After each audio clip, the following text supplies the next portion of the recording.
muito bem-vindos ao episódio de estreia do nosso podcast Imob Insight. Meu nome é Samuel Giovanella e junto a convidados iremos abordar mensalmente assuntos e cases do mercado imobiliário. Nesse primeiro episódio teremos como tema financiamento imobiliário e economia no cenário atual. E para enriquecer a nossa conversa, contamos com a presença de Carolina Rossi Pinto, arquiteta urbanista, sócio-diretora da JC Rossi Construções, André Quadros, sócio-diretor da Apoio Intermediações de Negócios, especialista em financiamento imobiliário, e David Guedes, economista, especialista em investimentos e criador do canal do YouTube A Ótica do Dinheiro. Vamos começar contigo, Carolina, então. Conta para nós um breve histórico da JC Rossi e essa nova fase do Sorro 182, que é o marco para a empresa, e como foi a tua experiência com o financiamento PJ da Caixa? Olá, Samuel. Fico grata pelo convite de estar aqui com vocês, poder debater sobre esses assuntos. Nós viemos de uma empresa familiar, tá, que teve início com o meu pai, com o Júlio César Rossi, e durante muitos anos, então, uma empresa de construção civil e incorporação imobiliária. Durante muitos anos, o nosso forte foi fazer obras para o poder público através de licitações públicas. Temos mais de 330 obras já executadas. E em 2019 e 2020, ali a pandemia também veio para ajudar, né, nessa tomada de decisão. A gente viu que a gente queria dar uma diferenciada de mercado, né? Então não estávamos mais confortáveis com a questão da prestação de serviços para o poder público, e a gente viu no mercado de obras particulares e incorporações de prédio o que a gente queria seguir dali para frente. Hoje o operacional da construtora e da incorporadora sou eu sou arquiteta urbanista, e o meu primo, que ele é engenheiro civil, o engenheiro Matheus Rossi Viegas, e a gente tem dado sequência, então, na construtora neste formato, né? Somos os sócios diretores operantes na empresa. A nossa virada de chave se deu com o Sorro 182. Nós já temos 9 incorporações imobiliárias executadas com a JC Rossi Construções, mas no Sorro a gente conseguiu imprimir essa nova identidade que a gente queria dar para a incorporadora, né? Para isso, a gente viu a necessidade de ter muito foco no setor comercial, e com isso a gente trouxe junto para o Sorro 182 a MS Invest como apoiadores também na questão de estruturação comercial e rebranding desse produto que já era muito bom, mas a gente não conseguia expressar isso, né? Então, o Sorro realmente ele veio como uma virada de chave para a construtora, para a incorporadora, como reposicionamento de marca e também como uma nova estratégia de alcançar novos horizontes, novos voos, né? Alçar novos voos. Juntamente com o Sorro veio a ideia de contratar com a Caixa Econômica Federal no programa SBPE, né? Foi uma contratação longa, demorada, né, bem burocrática, e demoramos em torno de 10 meses para fazer essa contratação, mas a gente foi a fundo, pois a gente via nesta contratação algo que iria acelerar as vendas e iria também nos impulsionar como marca no mercado, trazendo mais segurança e confiabilidade para o negócio. André, e nesse modelo que o Sorro contratou aí com a Caixa, o que seria a vantagem para o cliente da ponta final lá? Perfeito. Primeiramente, obrigado por me receber aqui no podcast. É uma honra estar com vocês aqui nessa mesa e contribuir um pouquinho com o meu conhecimento. O empreendimento está numa linha de contratação de financiamento à produção que eu acho que é super válido a gente fazer um parênteses e colocar. Toda vez que um cliente, um comprador, opta por uma obra na planta, por um empreendimento que está acontecendo, ele está dando um voto de confiança em quem está executando essa obra, né? Então, na incorporadora que vai fazer esse produto. Quando a incorporadora ela é validada por uma instituição pujante do tamanho da Caixa, com a experiência que a Caixa tem na habitação, o comprador já sai com a vantagem de saber, primeiramente, que essa obra é de um incorporador que foi filtrado, né? Ele tem expertise para fazer, ele tem capacidade de pagamento para poder financiar e viabilizar uma obra do tamanho da obra proposta. A parte jurídica foi toda analisada com minúcia para que fique tudo dentro dos conformes. Então, tem toda uma cadeia de coisas que acontece, como a Carolina comentou, de 10 meses de contratação é uma jornada, porque realmente, né, a incorporadora ela é sabatinada, digamos assim, né, para estar apta a poder fazer esse tipo de produto. Então esse é o primeiro parênteses que a gente, antes de ir para a questão prática, né, de taxa de juros, de condição, de cota de financiamento, é tratar que é um mercado que necessita de confiança, e a gente tem lá um parceiro como a Caixa Econômica Federal chancelando isso para a incorporadora. É como a Carol bem colocou, né, é uma virada de chave até para colocar, posicionar a marca e dar credibilidade não só pelo histórico desses anos todos, mas também dizer, ó, eu estou aqui no mercado e eu estou validado, eu tenho certificados para isso, né? Tem os ISOs, o PBQPH, tem a parte toda do banco. Então, acho que a primeira vantagem, que é intrínseca, que às vezes o cliente pode não perceber no primeiro momento, é que sim, ele está jogando o jogo de verdade com um parceiro consolidado que sabe o que está fazendo comprovadamente. Isso a gente conseguiu comprovar até com as primeiras vendas após a contratação da Caixa, como o cliente vem para a mesa mais tranquilo, com todas as partes de essas inseguranças, né, da construção, móvel em planta, ele já vem para a mesa muito mais tranquilo e já mais focado na própria negociação do que propriamente essas dúvidas da empresa, do mercado, já bem mais consolidado. David, então, tu que é um especialista do mercado financeiro, como é que tu vê o momento atual da economia para o mercado imobiliário? Primeiramente, muito obrigado pelo convite, né? É uma honra estar aqui com vocês, como o André falou, faço dele as minhas palavras também. Bom, o momento atual, ele é um momento um pouco diferente daqueles que a gente vinha tendo aí nos últimos anos, né? A gente está com uma taxa de juros bastante alta. Isso acaba assustando algumas pessoas, mas em outro ponto, quando a gente olha para os ciclos imobiliários, a gente vê que é justamente nesses momentos de ciclos de taxas de juros mais altas, né? A economia ela funciona exatamente dessa maneira, né? São ciclos de alta, ciclos de baixa em todos os mercados. E o ciclo de juros ele acaba pegando muito todo tipo de empresa. Não é diferente para o setor imobiliário, tanto na parte das incorporadoras como também na ponta final para o cliente, né? Então é justamente no momento oposto do ciclo, ou seja, quando a gente tem aquele chamado ciclo de baixa dos imóveis, que é o ciclo onde nós temos os preços melhores, né? Fica mais atrativo para investir no mercado imobiliário, porque quando o mercado vira, nós temos uma queda de juros, e é o que tudo indica, depois a gente pode até falar um pouquinho mais sobre isso. Num horizonte não tão distante, a gente já deve ter um início de queda de juros, né, uma mudança de cenário, mas com taxas de juros caindo, a gente tem financiamentos mais atrativos, a gente tem mais investimentos no setor, né, isso fomenta, as empresas são empresas de capital intensivo, então elas precisam sempre de capital, né, para se financiar, para financiar suas obras, para financiar os seus negócios, e nesses momentos a economia volta a ficar mais aquecida. A gente está num momento de economia não tão aquecida, nós estamos no contrapé, digamos assim, do ciclo.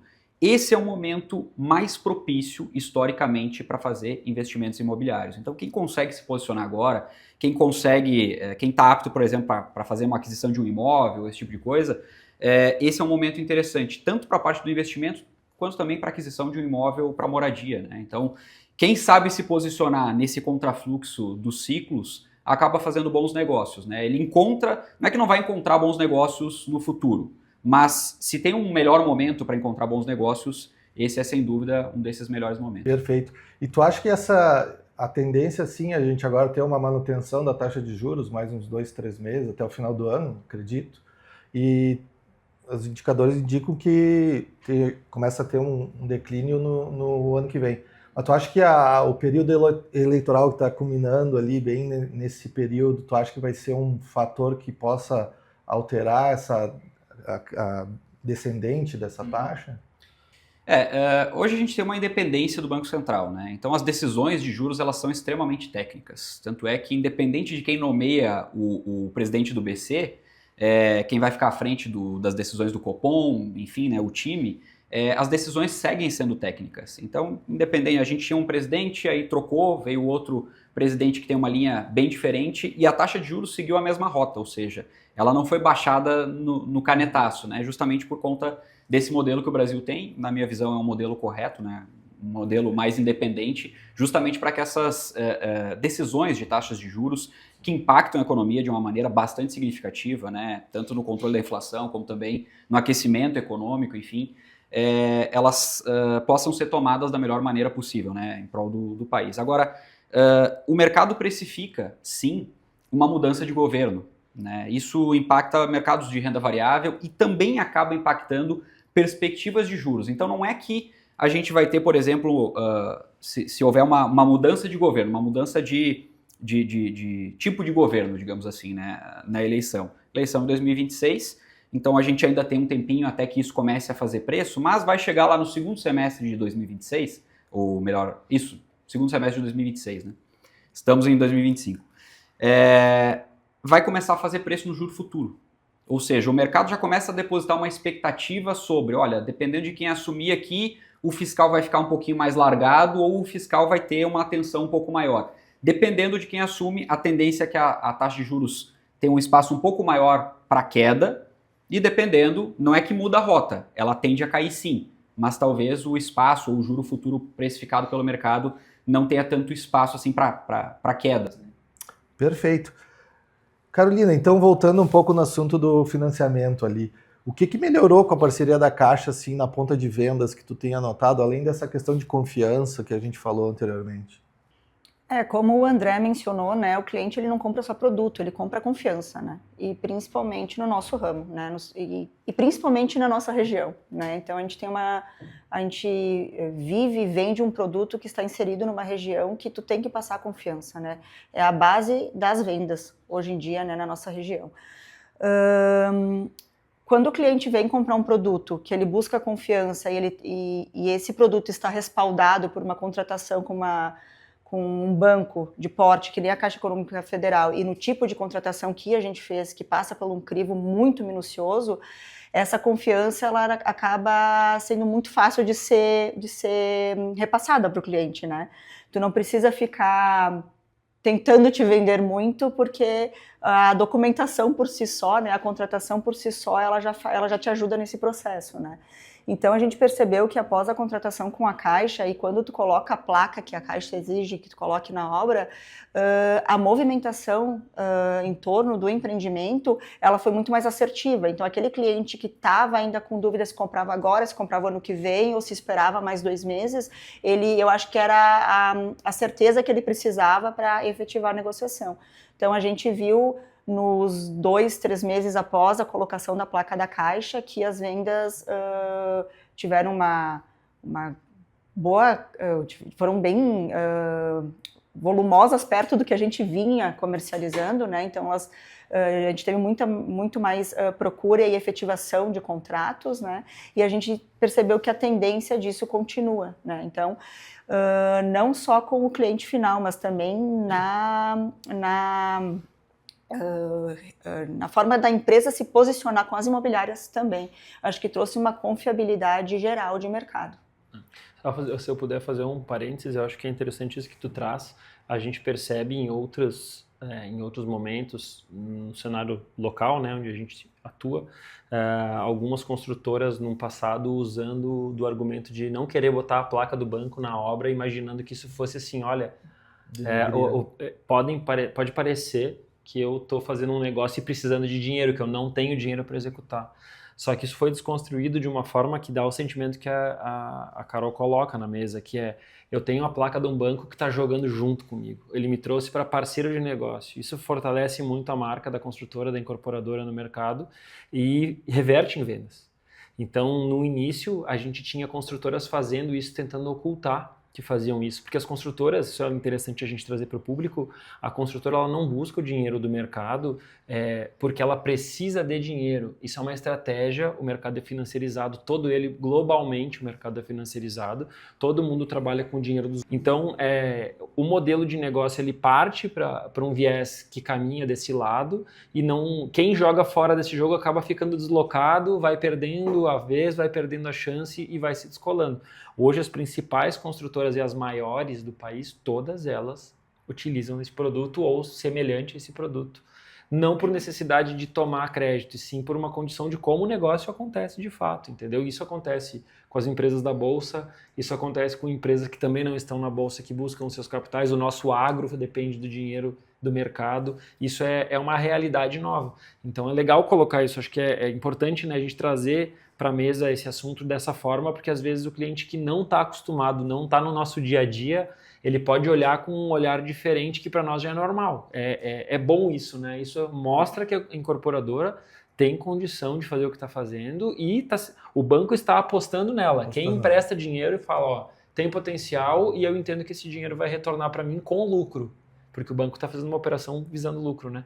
Então, se o banco não acredita na incorporadora, ele não bota o dinheiro e ele tem tudo num momento de juro alto, né? Um momento de onde a macroeconomia está apresentando todos esses índices que, como o David bem colocou, quando uma incorporadora faz a parceria com o banco, é porque realmente ela tem condição. Porque não é um momento de apetite que o banco vai botar em um monte de gente pequenininha para testar e para pulverizar e capilarizar. Não, ele escolhe os melhores e atua com os melhores pensando em rentabilidade. E existe até assim, né, o senso comum. O que é? Todo crédito que a gente toma é ruim, né? Eu só vou tomar um empréstimo ou um financiamento se eu estou apertado, estou precisando de dinheiro.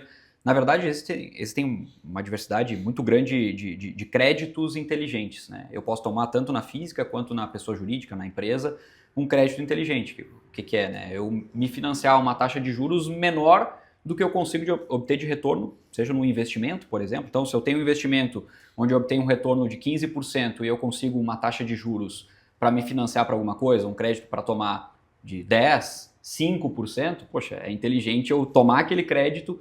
Os grandes investidores fazem isso, né? O pessoal acha que isso é coisa de pobre, digamos assim, né? Não, os grandes investidores fazem isso, carry trade, justamente. Então, toma dinheiro emprestado em um país onde o juro é baixo, né? Então ele deve pagar com juro baixo, e em contrapartida ele vai lá e empresta a um juro alto. Então ele fica com esse diferencial de juros. É uma medida extremamente inteligente, aumenta a riqueza tanto dos investidores, como também acaba, né, na outra ponta, aumentando, por exemplo, quando é o caso de uma empresa. A empresa consegue tomar esse crédito de maneira inteligente. Então, ela não só garante ali um financiamento para a obra, algo bem mais tranquilo em relação ao fluxo de caixa, mas também algo onde ela consegue se financiar. As grandes empresas da Bolsa, como o André bem colocou, se financiam dessa maneira também. Toda empresa tem dívida. Existe a dívida saudável e existe aquela dívida que não é saudável.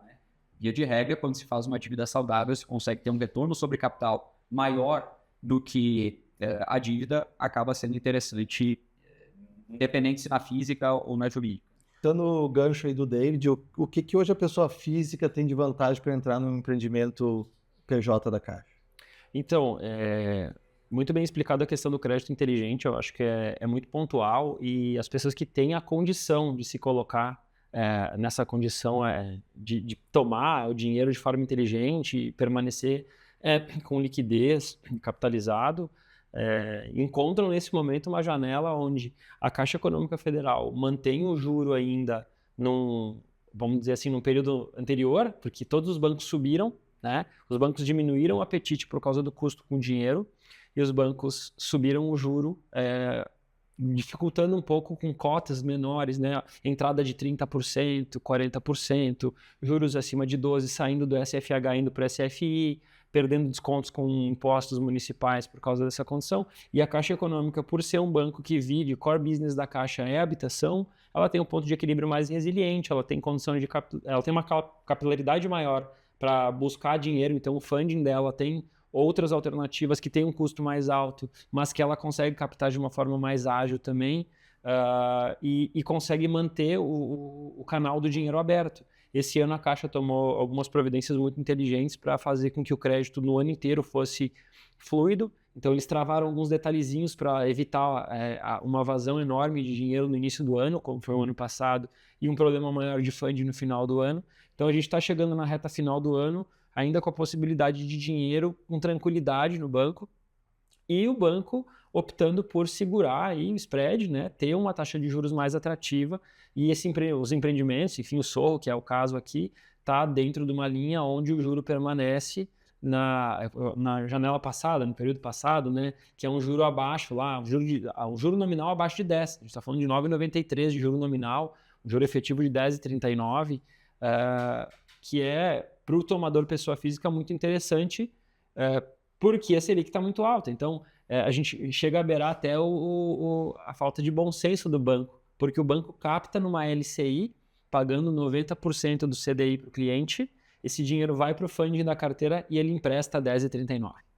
Então ele está pagando 12, 13 para o cliente líquido isento de imposto de renda e está cobrando do cliente 10,39. Ele está tomando prejuízo para ele mesmo.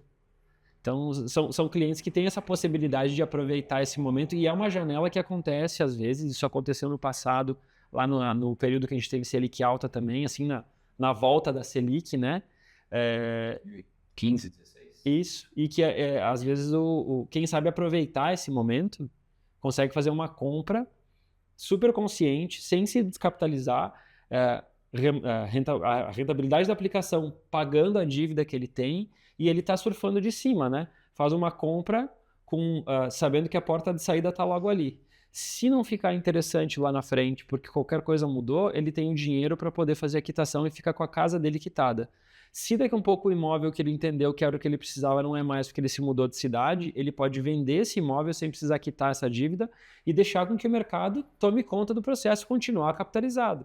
E se porventura ele tiver um outro banco que tiver uma possibilidade muito melhor no futuro de 2, 3 anos com um juro muito mais baixo, porque a Selic estacionou lá no 7,5 para baixo, daqui a um pouco ele faz uma portabilidade, tem uma lei que protege ele disso. Ele pode simplesmente fazer sem ter autorização do banco que tem o crédito hoje, muda de banco, troca o juro, muda a parcela e segue pagando. Mas isso é interessante que tu fala, porque a gente vê isso na ponta de venda, né? O cliente tem um leque maior tendo a Caixa junto nessas condições que tu está falando. Questão de usar o juro de obra e não fazer o financiamento no fim, não pagar INCC por esse período. Então, várias tomadas de decisão que podem auxiliar ele a ter um resultado melhor no fim da conta, né? E eu acho que isso acho que o mercado também tinha que educar melhor o cliente, é o que a gente está tentando fazer junto com o cliente para ele ver as possibilidades que ele tem. E o cliente está vendo isso e isso gera além da confiança, um cuidado a mais com o cliente, né? Que ele vê que tu está cuidando também do dinheiro dele, não só da tua venda pura e simples, né? E uma questão também que para ficar assim mais claro também, que a gente vê que esse tipo de contratação que traz todos esses benefícios é com a Caixa Econômica, né? A gente não vê com outros bancos ou outros fundos, enfim, uma contratação que para o cliente pessoa física seja tão vantajosa com essa taxa de juros, né? Pelo menos no mercado atual a gente não tem isso, né? Não se propõe isso com... Que em face disso que tu fala, né? O cliente, ele consegue fazer, até pra gente deixar isso bem claro para nós, às vezes a gente tá falando sobre coisas que a gente tá acostumado e não tá sendo bem claro com quem tá nos assistindo, mas o cliente nesse perfil de empreendimento pode fazer o financiamento na planta. Então, enquanto a obra está acontecendo, ele já faz o financiamento. Quando ele faz o financiamento, esse financiamento serve como escritura pública. Me complementa aqui, Carol. Mas ele traz como escritura pública, já passa para ele a matrícula do imóvel. Então, esse imóvel já está incorporado com matrícula individualizada. Ele já é proprietário do imóvel, já é né? proprietário, né, legalmente desse bem. Ele vai pagar um juro de obra proporcional à evolução dessa obra. Portanto, quanto a obra sobe de etapa, aumenta o valor da prestação mensal dele. Só que esse juro que ele está pagando sobre a obra, ele é proporcional à evolução. Ou seja, ele não é sobre o saldo total, ele é sobre o saldo parcial. Então, se ele financiou R$500 mil e tem lá 20% de obra, ele vai ter 100 mil deslocado do capital do banco para a incorporadora e ele vai pagar o juro só desse pedaço. Então, se ele tiver, às vezes... Juros sem parcela, né? É somente juros de obra. Isso, ele não paga amortização nessa parte, né? Na parte de juros de obra, ele paga só o juro, não amortiza o saldo devedor. Mas se a gente pegar sobre saldo parcial e fizer um cálculo, contando que ele vai ter um saldo total, corrigindo a INCC ou qualquer outro tipo de indexador, dependendo do negócio que ele faz, mesmo às vezes o INCC sendo mais barato, sendo um percentual menor, ele é sobre o saldo total e o juro de obra é sobre o saldo parcial. Então, se a gente bota no bolo, dá quase que elas por elas. O cliente está contratando um seguro de vida quando ele faz esse negócio, porque ele é obrigado por lei. Na alienação fiduciária tem um seguro de vida atrelado ao crédito. Se acontecer qualquer coisa com ele no meio do empreendimento, o banco credor vai fazer a quitação do saldo devedor e esse imóvel vai para o inventário dele quitado. Então ele está protegendo também, não deixa de ser uma forma de proteger a família dele, fazendo para o futuro. Pode acontecer. Não vai um contrato de compra e venda por espólio para tentar resolver com a incorporadora para ver quanto é que deve, como é que... Não, tá tudo certo, o imóvel está no nome dele, esse imóvel sai quitado. Então assim, a gente não quer falar sobre faltas, né? Mas são coisas que estão daí dentro do nosso dia a dia, né? Então é mais uma segurança que o cliente tem. Perfeito. Agora eu vou botar um monstrinho na sala aí. Vamos falar do fund, que é um problema aí que afeta tanto o consumidor final, as incorporadoras e o futuro, né, da construção. David, o que tu tem a dizer sobre isso aí? Eu acho que a gente está com um descasamento de funding hoje, né? Principalmente, são alguns fatores, né? Acho que tem a situação econômica do brasileiro, a questão da educação financeira tem um lado que é mais pró captação da poupança e o lado que é mais contra, né? O lado que é pró captação da poupança é que quando o brasileiro se educa um pouquinho mais financeiramente, eu falo de poupança aqui porque é o principal funding para o setor imobiliário, né? 65% de toda a captação da poupança é destinada a esse objetivo, a esse fim. Quando o brasileiro se organiza para poupar alguma coisinha, por exemplo, quando comecei a poupar, eu comecei a poupar na poupança. Eu não conhecia outros investimentos, né? Então, é meio que uma porta de entrada. Então, pega muito isso da educação financeira. Se o brasileiro tá com uma renda crescendo, né, tá conseguindo evoluir um pouquinho, enfim, a gente pega a média, né, renda per capita do brasileiro, se tem crescimento, se não tem, enfim, e a gente vê que está um pouco estacionada há alguns anos, né, para não dizer décadas, já a renda per capita do brasileiro, né, a gente não passa ali dos $10 mil ano, né, em termos de PIB per capita, e tem essa questão de o brasileiro não estar mais poupando tanto, né, não inicia tanto esse processo da poupança, depois ele vai descobrir outras coisas, e aí o brasileiro que está investindo hoje, muitos brasileiros ao longo dos últimos anos, se a gente pegar aqui 5, 6, 7 anos talvez, eles começaram uma migração tirando o dinheiro da poupança, porque entenderam que a poupança acaba rendendo menos, aquela coisa toda. Ele tem, por exemplo, hoje ferramentas extremamente simples como o Tesouro Selic para investir, né? Vai render a taxa Selic. O CDB do banco dele, que vai render lá ou 100% do CDI ou perto de 100% do CDI. E ele vê que ele tem a mesma liquidez e rende muito mais, às vezes rende perto do dobro da poupança, dependendo do recorte. Então ele vai fazer o quê? Ele vai tirar o dinheiro da poupança e vai destinar para esses outros tipos de investimentos. São importantes na economia também, mas falando especificamente do setor imobiliário, tem essa questão que é polêmica, né, quando a gente fala do funding, porque o Brasil não se estruturou para isso. Esse é o grande problema. Não é que o problema é a poupança, então como é que a gente soluciona? Vamos fazer o brasileiro voltar a investir na poupança? Não, não é por aí.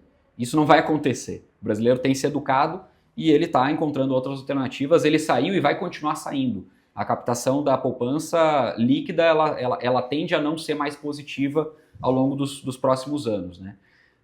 E justamente por isso é que, por exemplo, os governos, né, o governo atual, os próximos governos, né, os nossos governantes, eles precisam encontrar, já estão atrasados, bastante atrasados, alternativas para poder encontrar funding que não seja tão caro, obviamente, porque o setor imobiliário é um dos setores do Brasil fundamentais, né, a construção civil, enfim, junto com o agro, não é por acaso que, por exemplo, uma LCI, né, uma letra de crédito imobiliário, ela tem uma isenção, uma letra de crédito do agronegócio tem isenção, são dois setores fundamentais para a economia brasileira. Então, como são dois setores fundamentais, precisa haver esse cuidado, né, esse olhar mais clínico para entender a situação atual, entender o que dá para fazer daqui para frente em relação ao funding. Do jeito que está, não tem como ficar, né? Porque a gente tem uma falta mês a mês, ano a ano, e querendo ou não, para o cliente final a gente encontra, né, situações aí bem favoráveis, como por exemplo taxa de juros, como o André mencionou, abaixo da Selic, é muito positivo para o cliente final, só que isso é ameaçado lá na frente. Esse é o grande ponto. Então precisa se estruturar isso. É uma coisa para a gente ficar de olho, nós, né, todo mundo está assistindo, por exemplo, cobrar, né, quem a gente vota, enfim, para dar uma olhada nisso aí, porque envolve não só o cara que está comprando imóvel, né? Daqui a pouco o pessoal vai dizer, não, mas eu já comprei meu imóvel, não saio daqui, já estou bem estruturado, mas isso envolve a economia como um todo, né? O funcionamento da economia, porque como eu falei, é um segmento, um setor fundamental para a economia brasileira. É uma questão que é bem comum as pessoas linkarem, é entender assim, então se o juro está alto, o dinheiro fica caro, se o juro está baixo, o dinheiro fica barato. Não está errado, né? Só que não é em todo segmento de toda forma. Como a gente enfrenta, eu lembro de lá de 2014, 2015, a gente bater papo com os dirigentes do banco, enfim, superintendente, o pessoal da nossa área, e já era um problema. O funding em 2015 já era assim, uma hora vai acabar. Do jeito que está, não dá. Precisamos tomar providências. E foram tentadas algumas providências que, infelizmente, por água não estar batendo na bunda, com perdão do termo, né, vai levando, vai resolvendo. Acontece assim, nas principais economias, o custo do crédito imobiliário ele está vinculado à taxa do país, então vamos usar assim a Selic, né, que seria a nossa taxa básica de juros, mais. Então eu tenho uma taxa do meu país que é 4, a minha habitação custa 6. Porque o dinheiro custa 4 em tese, e essa abundância de dinheiro que vem de um canal fluido vai ter que remunerar as pessoas e quem está fazendo essa transação.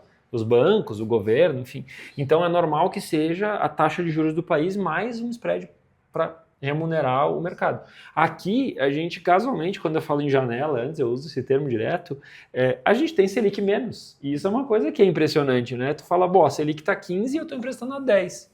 Eu falo, tá, mas de onde é que vem esse dinheiro? Como é que a gente tem esse dinheiro? Quando isso vai se sustentar, né? Subsidiado. E complementando o que tu falou, o brasileiro que está lá na ponta economizando, que estaria usando a poupança, não é só aquele cara que ganha os seus R$2.000 e economiza 200, ou seus 10 economiza 500, indiferente. Esse cara é um, mas tem aquele outro, o feirante, o MEI, microempreendedor individual, salão de beleza, que eram pessoas que faziam o que no passado? Abriam uma conta na caixa, uma conta poupança, para girar o seu dinheiro e faziam um fluxo ali de giro direto, acumulava um pouco, acumulava menos, gastava, mas usava a conta poupança, até de uma forma inadequada, né? A gente brincava, virava a conta poupança e virava uma conta corrente.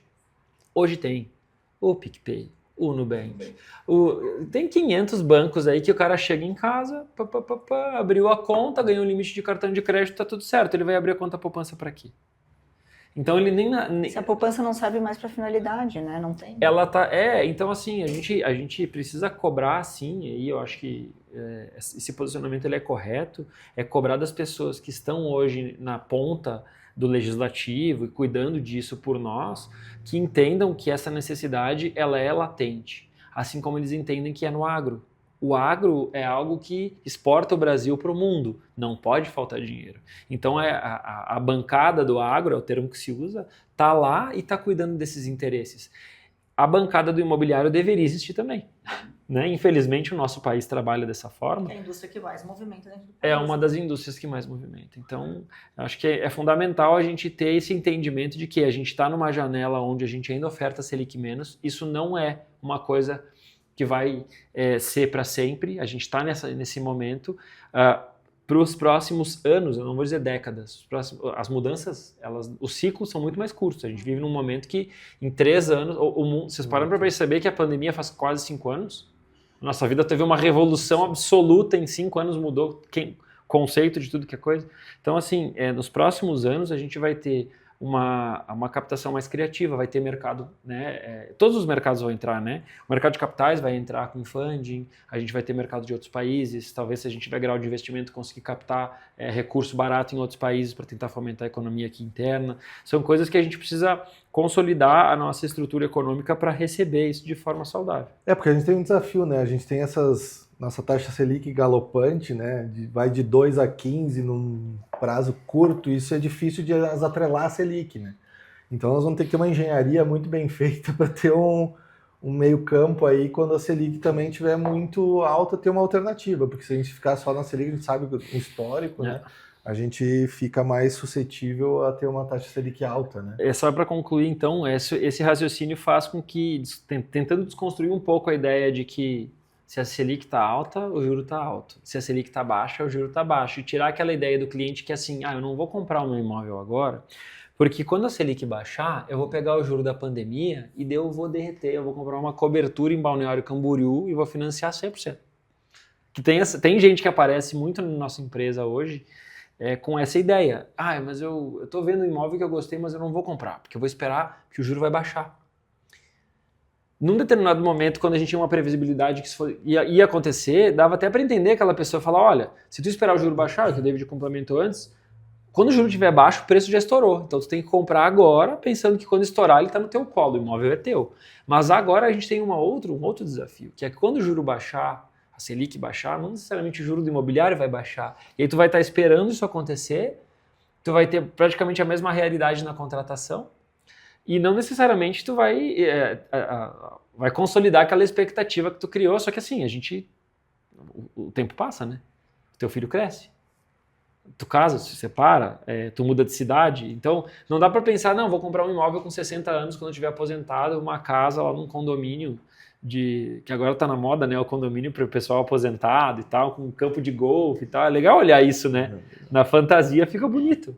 E tem uma questão também que se os juros baixa, a oferta e a demanda também modificam. Conforme os juros baixa, aumenta a demanda, né? Aumentando a demanda, o preço do metro aumenta também, né? Então ele é um ciclo, né? Não tem como fugir disso, né? O problema é esse Essa paridade, alto e baixo né? muito rápido, né? Que daí dá... Exato. Não tem como se explode estruturar, o valor do né? imóvel muito... Por isso que o crédito inteligente é bacana. Se tu compra, e aí não são todos, infelizmente, que têm essa condição, mas se tu consegue comprar um imóvel capitalizado, tu tá com a porta de entrada e a porta de saída na mão. Tu tem o dinheiro lá aplicado, se o juro subir, o teu dinheiro aplicado vai render mais também. Se o juro cair, o teu crédito baixar, tu pode portabilizar. Se for interessante quitar, tu quita. Se tu quiser vender, tu vende sem ter que quitar. Então, eu sempre falo para os meus clientes, né? Eu, quando compro um imóvel, eu financio precisando ou não precisando, eu vou optar por financiar. Porque o André do futuro tem que trabalhar, cara. Esse André do futuro vai ter boleto para pagar. Então eu jogo também a responsabilidade para o André do futuro, porque até onde eu cheguei, como eu estou hoje, é uma realidade que eu tenho certeza. O futuro, a Deus pertence, né? Eu não sei o que vai acontecer. Então, jogar para frente é uma forma inteligente também, né? Perfeito. Então vou jogar aqui na mesa para quem quiser começar a responder. O que a gente espera do mercado imobiliário em geral aí para frente? Quem quer começar respondendo? Pode. Carol. Aqui pela nossa região, né? Porque a gente está atento ao mercado imobiliário mais do sul do país, né? Em questões econômicas, mas a gente foca muito na nossa região, né? Eu vou dizer que a nossa região é meio que uma incógnita, né? Tem incorporadoras e imobiliárias que estão bem, que estão vendendo e que estão efetivando, e incorporadoras imobiliárias que estão paradas e estão com receio de como vai ser até o final do ano e muito mais de como vai ser o ano que vem devido às eleições.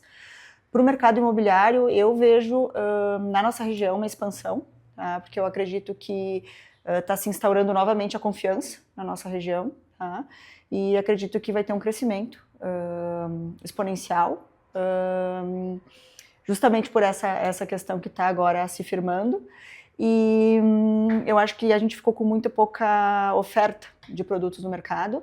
Então, a demanda está voltando e a oferta de apartamentos já em construção e prontos, ela está muito pequena. A gente teve muito poucos lançamentos nos últimos anos e nos últimos meses, poucas entradas de aprovação de projeto. Então, acredito que as incorporadoras, as construtoras que se firmaram, elas têm grande chance de colher bons frutos. A gente criou uma lacuna, né? Algumas incorporadoras indo para Santa Catarina, Gramado, Porto Alegre, e realmente o mercado ficou desabastecido de lançamento. E agora a gente está vendo o efeito de ter alguém abraçar esse vácuo que foi deixado. Eu acho que vai ter um período aí bom de crescimento aqui na região. Né? É uma lacuna que ficou na região aqui, né? É verdade. As últimas obras de alto padrão, pelo que eu converso com os nossos parceiros, poucas ficaram com unidades disponíveis depois de pronta. Ele foi vendido todo na planta, com mais ou menos velocidade dependendo do período, mas a gente não tem essa realidade porque também num período que às vezes está com uma economia meio contraproducente, assim, tentando travar mercado para tentar controlar a inflação, é normal que as coisas demorem um pouco mais para acontecer, principalmente a compra e venda do imóvel, que é um fator relevante no orçamento das famílias, é um dinheiro alto que é empregado. A gente não pode comparar, que eu digo, a nossa região também com centros que estão com Santa Catarina, com algumas cidades de Santa Catarina, né, com algo que foge muito de um real, né? Sim. A gente tem que se balizar pelo montante real e não por situações extraordinárias, né? Eu acho que esse é um erro que se comete muito, muito fácil, né? O pessoal olha para o mercado, para os principais centros, onde tem uma violência de negócio, é muita gente, é um negócio muito grande, o tempo inteiro tem milhões de pessoas buscando a mesma coisa. A gente olha para aqueles lugares como se aquilo fosse a realidade, quando na verdade aquilo são as exceções. A exceção é justamente o que justifica a regra, né? É isso aí.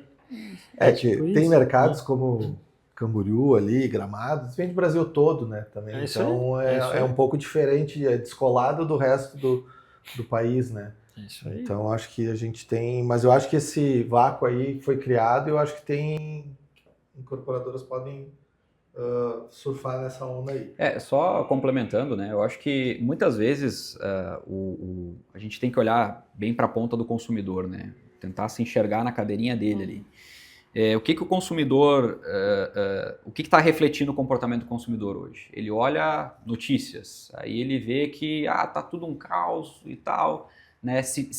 A gente está numa era, né, da digitalização que tem uma série de coisas positivas, mas também tem algumas coisas negativas, né? Então ele vê muita notícia ruim, porque é o corte da notícia ruim que dá engajamento.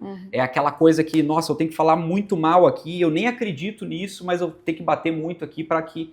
E o cara começa a olhar e fala, meu Deus, o mundo tá acabando.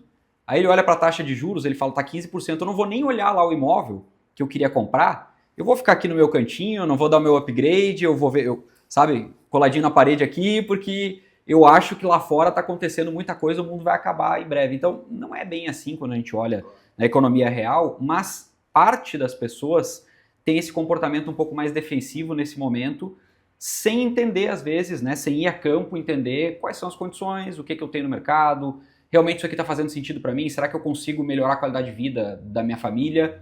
Né? Será que vale a pena pagar por isso, fazer esse investimento? Então, faz parte também disso que a gente está fazendo agora, né, dessa troca de ideias, enfim, explicar também para as pessoas, né, deixar bastante claro que existem oportunidades, nem tudo são flores, mas também nem tudo é tão ruim quanto parece às vezes, né, quando a gente olha a rede social e tudo mais, porque, sim, a gente está num movimento, né, de redes sociais muito forte que a gente não está ainda sabendo lidar, tudo acontecendo muito rápido, né. Por exemplo, inteligência artificial é uma coisa que chegou ontem e a gente já fala disso no almoço, na janta, né, no almoço de família. Isso já, né? Exatamente. Né? Então, a gente precisa ainda, né, aprender a lidar com todas essas situações e principalmente em relação à parte econômica. Né? Às vezes a gente deixa de tomar uma decisão importante simplesmente por não investigar a campo aquilo ali e ficar meio que na notícia, né? Acho que o ser humano está na fase de amadurecimento, de aprender a filtrar o que ele absorve, né? Porque hoje as informações estão tão rápidas que a gente absorve tanta coisa, a gente não sabe mais no que acreditar. Né? Então acho que a gente está nessa fase de maturação, né? O ser humano está nessa fase para tudo na vida, né? Vocês viram a notícia que o Google mudou a interação de pesquisa, que, enfim, né, o mercado traz que o Google ficou para trás na questão da inteligência artificial, de certa forma, até o momento que ele mudou a pesquisa dentro do navegador. Hoje vocês devem perceber lá que quando vocês fazem uma pesquisa aparece primeiro o Gemini falando contigo e depois os links. Ele perdeu muito espaço para inteligência artificial porque as pessoas passaram aí para o chat GPT para pesquisar as coisas e não mais para olhar uma propaganda, porque virou um comércio absurdo, né? Os primeiros 10 os primeiros 10 links vinham lá te vendendo alguma coisa com qualquer informação com viés, né? E não falando sobre a realidade. E aí a inteligência artificial assume uma ponta diferente. E falando sobre a tua pergunta, Samuel, nos próximos anos a gente vai ver uma inserção da inteligência artificial dentro do sistema bancário. Eu acredito pelo menos nisso, tá? O mercado vai mudar, o autoatendimento vai melhorar muito, os processos vão melhorar muito, isso vai trazer novos players para o mercado. Eu acredito que nos próximos anos a gente não tenha só os 5, 6 maiores bancos de crédito imobiliário atuando nessas frentes, principalmente se a gente começar a captar dinheiro de mercado, que é uma realidade que eu acredito que é iminente. Vai ter bancos menores com parceiros diferentes, trazendo recursos de tudo que é lado. A gente tem o principal banco de crédito imobiliário do Chile, eu não me recordo o nome dele agora, mas é o principal banco de crédito imobiliário que faz crédito no Chile e já está no Brasil. Já está fazendo crédito imobiliário no Brasil. Hoje eles são um pouco competitivos, eles têm mais apetite a risco, eles estão montando carteira, mas eles já estão aqui. Alguém viu alguma coisa. Entendeu? Então, assim, daqui um pouco a gente vai ter grandes fundos de investimento viabilizando o crédito imobiliário aqui, porque a gente vai ter um mercado onde a gente vai ter um spread positivo e vai viabilizar a carteira de grande porte. Essa questão do carry trade, né? O pessoal pegava dinheiro no Japão, até recentemente teve alguns acontecimentos sobre isso. Pegava dinheiro no Japão a juros zero e aplicava nos Estados Unidos, que era até então o empréstimo mais seguro que tu podia fazer, botava o teu dinheiro lá ganhando 2. E tu falava, putz, cara, mas 2 é pouco, sim, mas eu pago 0, né? Então daqui a pouco, onde que vai se captar esse dinheiro fora? Como ele vai permear o mercado brasileiro e como que ele vai chegar no consumidor final? Hoje ainda é difícil, porque eu tenho 5, 6 bancos, mas num futuro breve e não tão distante, por causa desses ciclos mais curtos, eu acho que a gente vai ter uma situação de usar o dinheiro de uma forma mais inteligente e criativa, e não vai mais ser senta com alguém, faz isso, tá, ponto final. Né? Vai ter muitas opções, isso é bom para o consumidor, né? É bom. Eu acho que nós vamos ter também um problema que eu vejo da construção civil pelo o ciclo de vida do produto, que é de 4, 5 anos, que essas mudanças que vocês estão falando, muito rápidas, e esse ciclo de vida de 5 anos, às vezes, ele é longo demais para o produto. Então, acho que as incorporadoras vão ter que se reinventar nesse sentido, está muito mais ligada no que o público está querendo mesmo, bem mais assertivo para esse tempo da sobrevida ao produto. Então, acho que isso é um assunto até para a gente fazer mais em outras oportunidades, porque eu acho que vai impactar bastante daqui para frente pela essa mudança constante e muito mais rápida, né? Claro. Que a gente está tendo num produto que é longo, né? Num produto que é longo. A decisão do incorporador é o incorporador hoje, a gente brinca, empresário no Brasil tem que ter coragem, mas o incorporador tem que ter bastante coragem, né? Mais coragem. Porque tu tem que ter muita segurança na decisão, né?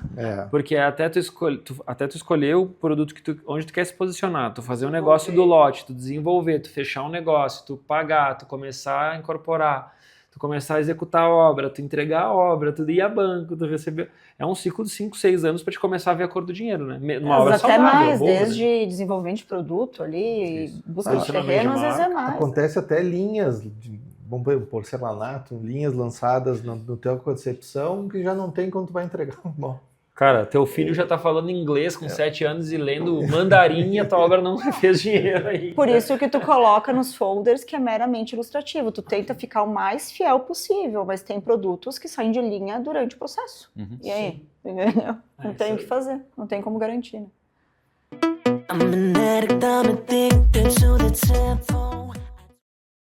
Pessoal, então, a gente, para finalizar, a gente sempre faz uma perguntinha aí para os nossos convidados. E então, a gente quer que em uma palavra você resuma o futuro do mercado imobiliário. Poxa, é difícil em uma palavra, né? A minha, com tudo que a gente trouxe hoje, com toda essa rapidez e incertezas, e que a gente está tentando se readequar e acompanhar todas essas mudanças, é reconfiguração. Boa. Matou a pau, né? Não sei mais o que foi falar. Muito falou bem, melhor. foi muito bem. Parabéns, Carol. Como a minha palavra é Carol. Mandou bem demais. Eu tô com a minha colinha. Não, mas é isso aí, é criatividade, isso. Eu resumiria também em tecnologia, no sentido de aquilo que a gente vai passar a ver nos imóveis a partir de agora, né, no mercado imobiliário. Não só nos imóveis, né, na maneira da interação do cliente com a incorporadora, com daqui a pouco a imobiliária, né, enfim, com o correspondente, com os bancos. Eu acho que isso vai evoluir muito ainda. Né? Tem muito para evoluir, vai evoluir muito rápido. E basta a gente ver, por exemplo, né, o Pix no Brasil. É uma coisa extremamente inovadora, é uma coisa única. O brasileiro abraçou isso e, sei lá, acho que em menos de um ano, 80% da população tinha aderido ao Pix, já fazia Pix, né, já recebia, já tinha uma chave Pix. Então é muito rápido. Às vezes tem alguma coisa que está fora do radar. Ninguém imaginava Pix 4 anos atrás. Aí depois o Pix simplesmente virou uma referência, virou notícia, vai ser implantado, um ano depois está todo mundo usando. Então eu acho que essas coisas muito rápidas, elas tendem a acontecer. E eu não tenho negócios hoje no segmento imobiliário, mas se eu tivesse negócios no segmento imobiliário, eu estaria muito, muito, muito focado nessa parte de tecnologia, de como fazer com que a experiência do meu cliente, por exemplo, fosse melhorada, fosse diferente dentro do meu negócio. É especialização nisso, né? Eu acho que a gente tem que buscar essa especialização por causa da rapidez das informações e da rapidez que o mundo tem se movimentado. É justamente por isso, porque não tem como tu pegar uma obra, né? O ciclo da obra ali, vamos colocar que seja de 5 anos. não tem como tu adiantar esse ciclo. Pode começar a importar tecnologias lá do Japão, como os caras constroem, da China, não sei, aumentar a velocidade. Pode, mas não vai conseguir fazer em um ano, né? Todo o ciclo. Consegue melhorar um pouquinho, talvez. Dentro do Brasil, para o preço ser competitivo, tu não consegue ainda fazer isso. Exato. A gente até gostaria. Eu vou Exato. ser bem sincera, né? Mas é difícil, porque o preço não se torna competitivo. Mas não é aí que vai ter um diferencial, né? Agora, na experiência do cliente, naquela coisa de como tu contata o cliente e tal, eu ainda enxergo que as coisas são um pouco mais antigas ainda, né? Elas têm que melhorar. Eu comparo muito com outras tecnologias, né? Falei do Pix, os carros, por exemplo, né? A gente ficou aí quantos anos com o mesmo tipo de carro, né? Os caras falando, vem com direção. Né? Tem vidro elétrico, né? A gente tinha isso como, nossa, vem com vidro elétrico, direção. Hoje a coisa evoluiu muito mais, está evoluindo muito mais rápido, né? Então, todo mês tem novidade, né? Exatamente, todo mês tem novidade. Então, essa não sei que palavra utilizar, mas assim, essa inserção da tecnologia nas coisas que são mais clássicas, ela tem acontecido e tem sido muito rápido, né? Então, alguns segmentos que ainda não foram nesse barco tendem aí e surfar muito rápido. Eu concordo contigo e tem um ponto muito importante que eu acho que essa parte de inovação e tecnologia vai ter um boom no Brasil, que é a questão da reforma tributária. Então, essa questão de crédito, né? Então, tu industrializar, quanto mais tu industrializar o teu canteiro de obras, mais tu vai ter se creditar, né? Então, vai ser mais favorável para. Então, acho que isso vai forçar um pouco também o incorporador a ter A industrializar mais. a industrializar e buscar mais tecnologia. A viabilidade dessa tecnologia, ela está no volume, né? Não adianta a Carol importar uma máquina da China mirabolante que ela vai ter que fazer 50 obras para pagar a máquina. Exato. Agora, a partir do momento que tu começa a ter um volume, isso começa a incorporar como uma necessidade real do mercado, isso acontece de forma natural, né? Meu receio é acabar com as pequenas, né? Porque a pequena empresa, ela vai demorar mais para conseguir incorporar essa tecnologia, né? E com a reforma tributária, ela vai começar a ficar menos competitiva, né, no valor do preço, porque ela não vai conseguir se creditar. Então, é algo que está ainda bem tênue, assim. Mas isso é uma coisa que o mundo anda assim por anos, né? Por anos o mundo anda financiarizando as coisas, tudo a gente está virando praticamente commodity, né? A gente vai para uma planilha lá e vira commodity, tudo. E está cada vez centralizando mais quem detém poder e dinheiro. Isso é fato, né? Se a gente pegar os dados aí, a quantidade de concentração de riquezas, ela aumentou, continua aumentando, enfim, né?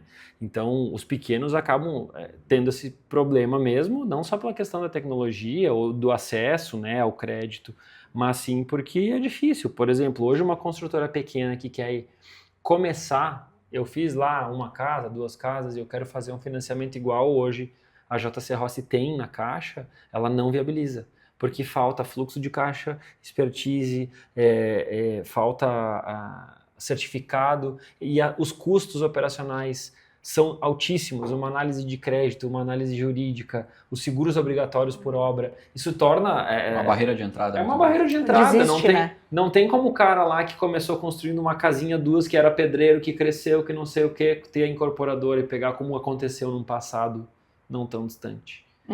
Porque para ele chegar nesse patamar, ele tem que ter, quantos milhões eu tenho que ter de faturamento para comprovar que eu tenho uma capacidade mensal de pagamento X para poder assumir um crédito no banco de 35 milhões para viabilizar um prédio.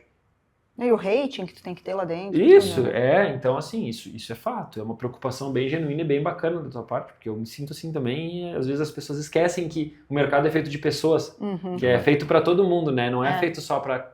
Quem é individualista... Pra quem já está estruturado, né? Quem é individualista é porque ainda não tomou o pênalti para perceber que a vida é mais que isso, sabe? A gente precisa que todo mundo se dê bem para as coisas funcionarem e que sejam boas para todos, né? Então não é aquela história, né? Não é tu pensando, eu não quero concorrente pequeno, eu quero ganhar todo o mercado para mim. É tu pensando, não, eu quero que tenha um monte de gente fazendo, que tenha mercado para todo mundo e que a máquina gire, porque daí tu faz um ciclo mais longo, né, e mais robusto, senão tu faz esses voos de galinha, né? Exato. Isso aí, Eu quero que os produtos sejam bons para se dar bem no mercado, né? Então, para te não ficar naquela mesmice que chegou uma época de não muito tempo atrás, que a incorporação em Caxias estava naquela mesmice, né?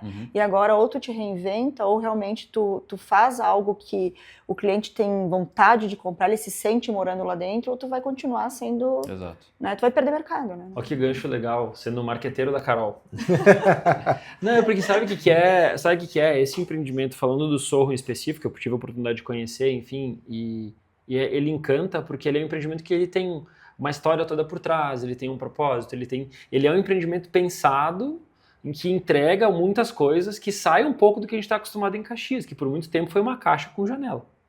Era uma caixa com janela, o cara ia lá, beleza, tu tem um apartamento, tu tem um teto, entendeu? Mas ele não tem, às vezes, um propósito específico pensado, todo costurado para que aquilo entregue, assim, o aconchego do lar seja algo diferente, né? Que remeta a uma cultura diferente. E que vai do encontro que ele falou, né? A questão da experiência do cliente, né?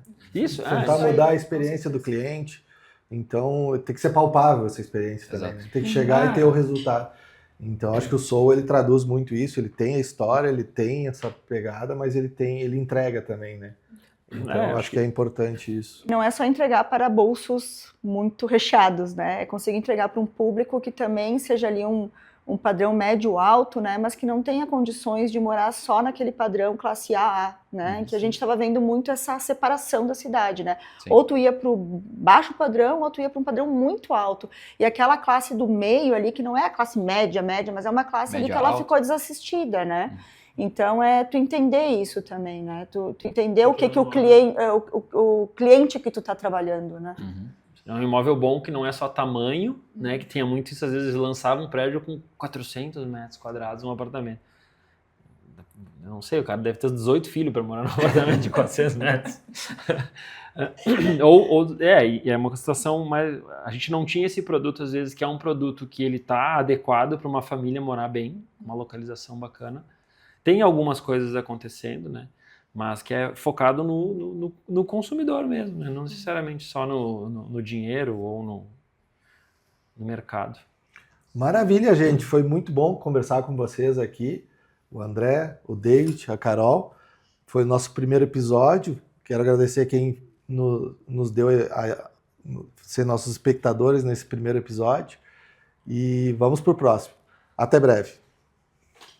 A taxa de 10,39% ao ano efetiva apresentada no vídeo refere-se à condição vigente no momento da gravação.